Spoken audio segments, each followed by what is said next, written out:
Good morning. The formal panel will try and give some policy guidelines on how to mend relations between Israel and Turkey.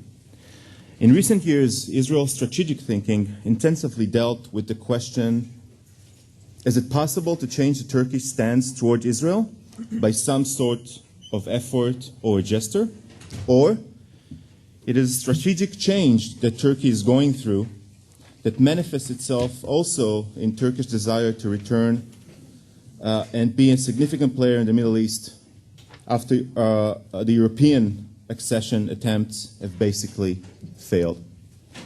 Different voices in Israel, even at the level of decision makers, saw Turkey up until recently, up until 2 years ago, as even part of the radical axis, due to their seemingly warm relation between Ankara and Tehran. However, the potential for competition, for regional dominance that existed already then is clearer nowadays. I think this competition, indirectly and over time, may actually serve Israel's interest. We have here a wonderful panel. Let me introduce you. Umut Ezel will speak about GDP, foreign policy between pragmatism and ideology and Turkish-Israeli relations. He's an assistant professor at Department of Humanities and Social Sciences at Istanbul Technical University. He got his PhD degree from the University of Virginia and his bachelor diploma from Bilkent University. He's the author of Identity and Turkish Foreign Policy, The Kemalist Influence in Cyprus and Caucasus, published in 2011. Oded Eran will talk on U.S., Israel, Egypt, Turkey quartet. Oded Eran is a senior research associate at the INSS and has served as director of INSS from July 2008 to November 2011, following a long career in Israel Ministry of Foreign Affairs and other government positions. He served as Israel ambassador to the European Union, covering NATO as well. Prior to that, he was Israel ambassador to Jordan and head of Israel negotiation team with the Palestinians. Other previous positions include Deputy Director General of the Ministry of Foreign Affairs and Deputy Chief of the Israeli Embassy in Washington, D.C. Arad Nir will focus on perceptions of the Israeli media and the Israeli public of the changes in Turkey. Arad Nir is the head of the Foreign News Desk and chief international commentator at Channel 2 News in Israel. He follows closely the developments in Turkey on all aspects, namely political, diplomatic, and culture, and has interviewed many of the major figures in Turkey, including President Gül, Prime Minister Erdogan, Foreign Minister Davutoglu. He was the first journalist to reveal Turkey indirect mediation between Israel and Syria and covered it. He also teaches TV journalism at Netanya Academic College and the IDC Center in Herzliya. Please. Yes, if I may, I will speak from here.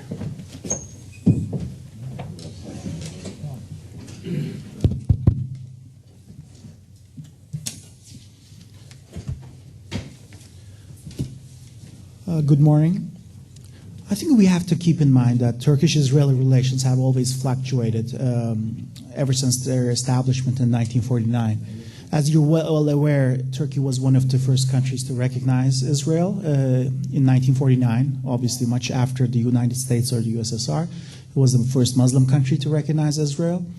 And ever since 1949 until the late 1980s and early 1990s, there was a low-profile relationship based on strategic partnership, strategic cooperation, intelligence cooperation, and collaboration.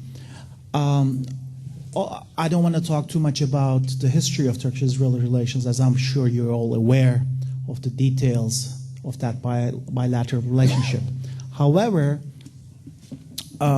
we need to keep in mind that Turkey was part of David Ben-Gurion's Periphery Pact, established between the non-Arab countries and the periphery of the Middle East, such as Turkey, Iran, and Ethiopia.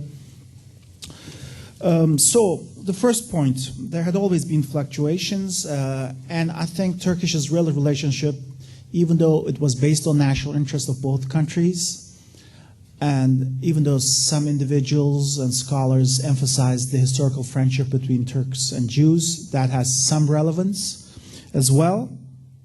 However, the relationship was also pretty much implicitly predicated upon an improvement on the Arab-Israeli front, on the peacemaking. And I think this has been stated today by Alon Liel and yesterday by former Foreign Minister Zvi Livni. So, I mean, this has been recognized by Israeli decision makers and diplomats, as we see from this conference as well. And what is Turkey's interest in the Middle East peace process? I think it would be correct, and I think, as most of you are aware, that there is a negative attitude towards Arabs in Turkey. This emanates from the fact that the way Turks perceive Arabs is that they say that they had stabbed Turkey in the back in World War I. Even though historically this is not correct, because there were Arab soldiers in the Ottoman army. Even the Arab identity of Egypt was problematic, as we know from the books by Israel Gershoni here and other scholars, obviously. The question of Egyptian identity was later on stronger as well. But the important thing is the way Turks perceive Arabs as having betrayed the Ottoman Empire. And there are a lot of racial stereotypes about Arabs in Turkey as well. But not so much towards the Palestinians, interestingly, because I believe the Palestinians are perceived as the underdog, and there's a certain element of sympathy towards the Palestinians, not only among conservatives or Islamists, but also in the extreme left wing. In the 1970s, certain left-wing militants went to what they called as the Palestinian camps in Lebanon. People like journalist Cengiz Çandar and another left-wing militant, Faik Bulut. He's written a book called The Palestine Dream. So he said, for us, the left wing, the extreme left, Palestine was a dream for us as part of the worldwide revolution, part of the communist revolutionary movement, part of that movement, and there was a lot of sympathy on the left wing as well. So we see the conservatives, the Islamists, and the extreme left having sympathies towards the Palestinian issue ever since the 1970s, if not before. Of course, as far as the, say, the Nationalist Action Party, what are called as the idealists in Turkey, I'm not aware of much sympathy towards the Palestinians, at least at the top echelons. I don't remember reading any statements by, former leader Alparslan Türkeş or the current leader Devlet Bahçeli, but there might be sympathies towards the Palestinians at the grassroots level, so I cannot rule that out. And if we look at the Turkish-Israeli relations, again, yes, we are at a historic low at this point in time, and I don't believe that there could be any improvement in the short to mid-term. But certain elements of contacts need to be continued, like academic contacts like this, student exchange, relations between the press. I mean, this has been ongoing from time to time. So certain elements of contacts need to be continued, even if not at the high level, then at different levels. Again, looking very shortly at the Turkish-Israeli relations, you have to remember that Turkey has downgraded its relations with Israel as a result of the 1956 Suez War. Also, when Jerusalem was declared as the eternal capital with the Jerusalem Law in 1980, Turkey closed down its consulate in Jerusalem. So, I mean, there's definitely this Palestinian or the Arab-Israeli conflict dimension in the bilateral relationship. As the former foreign minister said yesterday, whether we like it or not, this is the situation. We also need to keep in mind that it was the previous secular politicians like Bülent Ecevit, who was very critical of Israeli operations in the West Bank and Gaza. Bülent Ecevit even used the word genocide to what happened to the Palestinians regarding the operations. And President Ahmet Necdet Sezer was also very critical of Israeli policies towards the Palestinian territories. So, while the style and the sympathies of the Turkish Prime Minister might have intensified, the current Prime Minister, Recep Tayyip Erdogan, might have intensified the conflict with Israel, another government in Turkey would still have had difficulty on continuing warm relations with Israel because of the negative public opinion regarding Israel's actions in Palestinian territories. Of course, I mean, this is not to say that everybody in Turkey is interested in the Palestinian issue. It's not to say that Turks continue, day and night think about the Palestinian issue. That is not the case. But unfortunately, there is a negative perception of Israeli policies towards Israel. And there's definitely a lack of information about Israel. I mean, there's something that is really lacking in the country.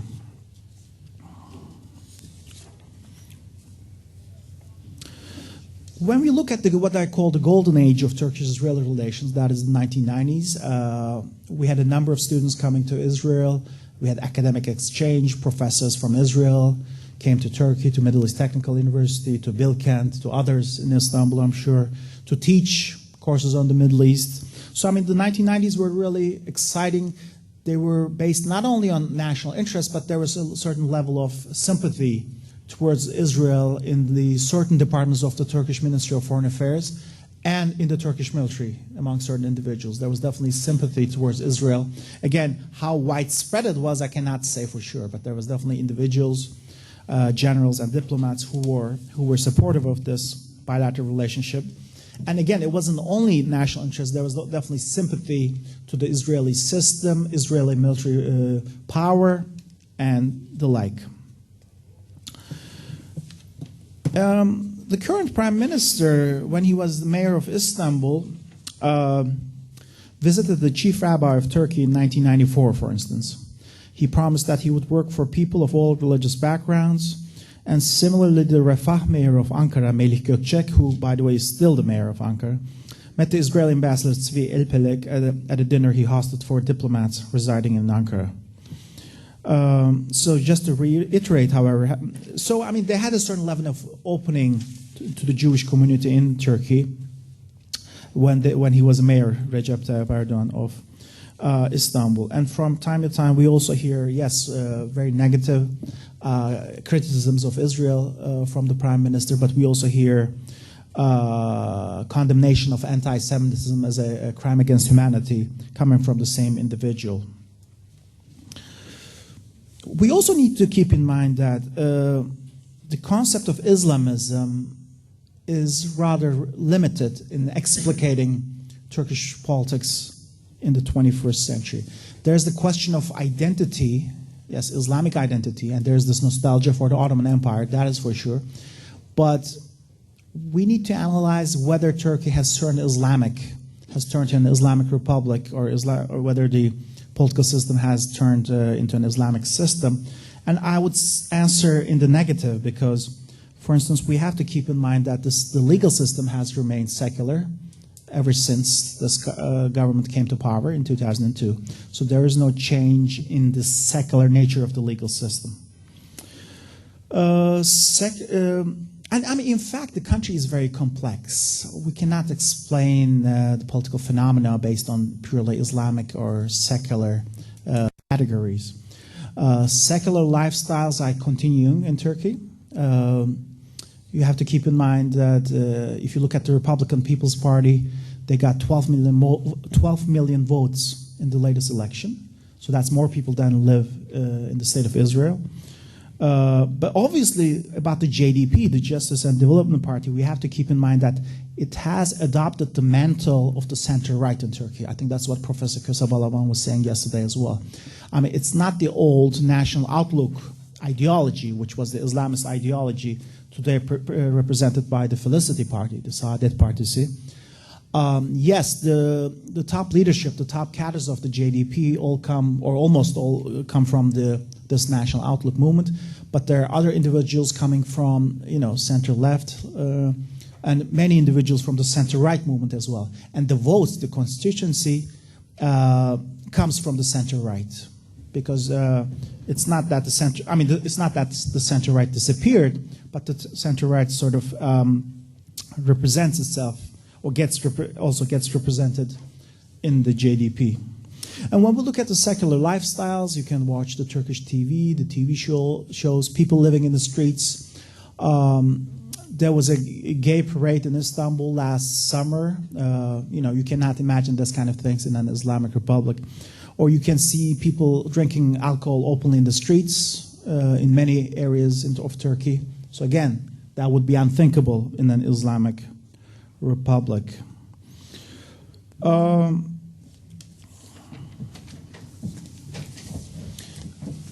However, I think the Mavi Marmara incident has sort of represents almost a point of no return, at least for the foreseeable future. I mean, it wasn't long ago that the President of Israel, Shimon Peres, visited Turkey in 2007, addressed the Turkish parliament, and all the other mutual visits between the Turkish and Israeli politicians and decision makers. But I think, of course, the Mavi Marmara incident was not the cause of the downplay in the relations between the two countries. However, it would be very difficult for both governments to take backtracks, despite the fact that both governments can be pragmatic.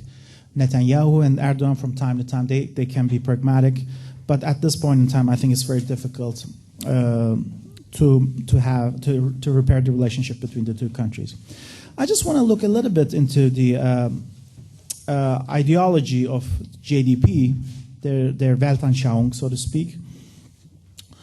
And we know that numerous presenters have talked about Ahmet Davutoğlu and how he wants to make Turkey a central country in its region and follow a multidimensional foreign policy.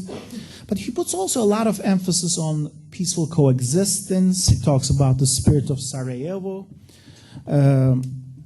and how Sarajevo, for centuries, there were Jews and Christians and Muslims and Serbs and Croats and Bosniaks, adding furthermore that he considers Sarajevo as the Jerusalem of the Balkans. So he really likes engagement with the former territory of the Ottoman Empire, be it the Balkans, be it the Caucasus, or the Middle East. He took the Turkish ambassadors on January 9, 2010 to Mardin in southeastern Turkey, where he talked about religious and ethnic harmony and the significance of the city of Mardin. He coined the term tarihdaşlık, sharers of history, and pointed that various peoples of the city were sharers of the same history. He also presented Turkey as the protector of the underdogs, such as the Palestinians, he said, and gave the example of one African president, without naming him, who had requested Turkey's intercession to be represented at G20. While these ideas put ample emphasis on similarities of culture and history, it should be noted that they do not focus exclusively on Islam, but there is definitely a central role for the Ottoman past and nostalgia for the Ottoman Empire. This worldview, however, does not entail an expansionist foreign policy for Turkey, as the element of nationalism is very weak among JDP cadres. I know many people would disagree with this, and they do in Turkey, arguing that the JDP is a nationalist party, but I would disagree with that. The policy labeled as neo-Ottomanism by some analysts entails using the instruments of Islam and its imperial past as soft power tools in its active policy in the former territory of the Ottoman Empire. This policy was made possible with the rise of a conservative Anatolian bourgeoisie, which promoted economic liberalism and formed the backbone of the JDP. With the rise of a new middle class, a new conservative national identity, based on the Islamic and Ottoman past, was devised with an impact on foreign policy. In fact, this started happening, this rise of the new middle class started in the 1980s and the 1990s during the time of Turgut Özal, as many Turkish people felt that the Turkish and Muslim peoples in the former territory of the Ottoman Empire and elsewhere were discriminated against by the West, especially what they called as the Bosnian genocide and the rejection of the EU. These two factors, what happened in Bosnia and the EU's rejection of Turkey, all in but name, were the catalysts of this neo-Ottomanist identity and foreign policy. And these sentiments were later on shared and built upon by the JDP cadres. Consequently, Turkish foreign policy became more sensitive to the feelings and demands of the masses, which have always been skeptical of the relations with Israel. Furthermore, it is unclear how much Islam and Islamism as an ideology is shaping Turkish foreign policy, and how much influence national interest has on their impact on the formulation of foreign policy. Yes, there's a rise of identification of Turkey as Islamic, as we see in the Organization of Islamic Conference, where a Turkish Secretary General was elected, and in the Alliance of Civilization that was proposed by the Spanish Prime Minister, and Turkey became a co-sponsor of this Alliance of Civilization, in fact, representing the Islamic world. Even though this wasn't expressed as such, Spain represented the Christian or the Western world, whereas Turkey represented the Islamic world. And such a state of affairs would have been unthinkable in the previous governments. How much time do I have? You have 5 more minutes. 5 more minutes, okay.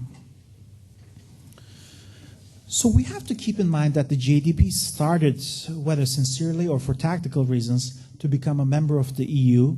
There were liberalization reforms towards the Kurds. A Kurdish TV would have been unthinkable in a previous government. The death penalty was abolished. And they continued the economic reforms that had started in the previous government.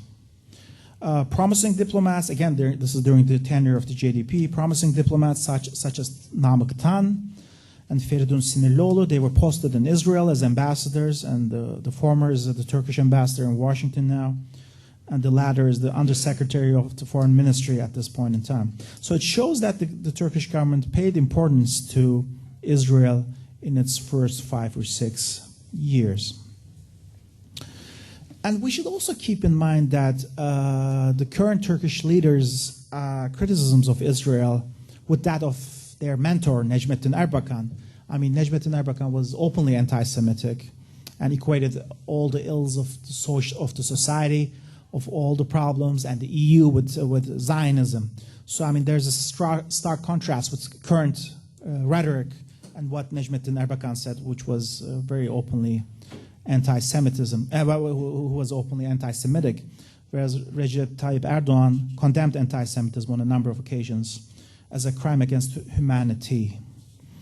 Again, the pro-Arab policy of Turkey is not new, be it in the partition plan, voting against the partition plan in 1947, downgrading relations with Israel to the charge d'affaires level as a result of the 1956 Suez War, condemning Israel during the 1967 Six-Day War, and voting together with many third world countries for the resolution at the United Nations General Assembly equating Zionism with racism in 1975. So what the Foreign Minister Tzvi Livni said about linkage between Turkish-Israeli relations and Israeli-Palestinian relations or Israeli-Arab relations seems to be rather valid. But despite all the difficulties in the relationship, I would like to talk about an issue which I call as Turkey discovers the Holocaust. This is a noteworthy and unexpected development in Turkey, an interest in the Holocaust commemoration and in the future Holocaust education. In 2008, Turkey became an observer to the Holocaust Task Force, ITF, Task Force for International Cooperation on Holocaust Education, Remembrance and Research, an international organization aiming to commemorate and teach Holocaust to new generations. Turkey at this point in time has accepted the Stockholm Declaration adopted in 2000, which defines the aims of the organization, and Turkey purports to become a member to the ITF. Now it has an observer status. And Turkey will be teaching the Holocaust for high school children for high school children in a few years. At least that is the reports that we've been hearing. And on 27th of January 2012, this year, the UN International Day of Commemoration in memory of the victims of the Holocaust, in the Neve Shalom Synagogue, there were official representations such as the governor of Istanbul and Ambassador Ertan Tezgör, the Turkish representative at the task force, attending. Furthermore, the Speaker of the Turkish Parliament, Cemil Çiçek, and Foreign Minister Davutoğlu sent messages to the gathering. So this is also more important as Holocaust is becoming more visible, or Holocaust commemoration or understanding of the Holocaust is becoming more visible. And the documentary by Claude Lanzmann, Shoah, was shown on Turkish TV, the TRT. Even though there is no direct relationship between the Holocaust commemoration and bilateral relations between Turkey and Israel, sensitizing the Turkish public to the Holocaust might further contribute to the relationship between the Jewish and Turkish peoples, indirectly influencing Turkish-Israeli relations. There are also exhibitions about Anne Frank at different universities in Istanbul. So I think this is a welcome development as far as if not in the bilateral relationship, but something that Turks would be able to learn more about, a very important historical event. Of course, another interesting point is that foreign trade between the two countries is increasing. In 2005, it has reached the highest level in the past 5 years. Turkey's exports to Israel climbed from $1.8 billion in 2010 to $2.1 billion in 2011. And Israel's exports to Turkey jumped from $1.3 billion in 2010 to $1.8 billion. Thus, bilateral trade reached $4 billion, according to the Office of Israeli Commercial Attaché in Istanbul. However, it's still small. I mean, this is definitely important, but it's still small compared to trade between Iran and Turkey, which has reached $20 billion. And I think it's predominantly natural gas that Turkey buys from Iran. So, as a conclusion, it should be reiterated that Turkey's relations with Israel since the 1960s and even before was predicated on the assumption that there should be progress on the Israeli-Palestinian front. I mean, I don't think this has ever been said explicitly, but I think it was implicitly understood by both parties. This was applicable during the golden age of the 1990s as well. Therefore, the deepening of Turkish-Israeli relations requires an improvement on the Palestinian front. More importantly, in light of what has transpired in May 2010, the intransigence of both parties, there's a slim chance to resuscitate bilateral relations under the current governments in Israel and Turkey. However, especially after what's happening in Syria, policy coordination seems to be essential for the two countries. But as it stands, I seem rather pessimistic despite what's happening domestically about certain things about Holocaust. I doubt that it will have a direct impact on the bilateral relationship. But I think it will be a long process which needs to be worked upon to improve the bilateral relationship between Israel and Turkey. Thank you, Professor.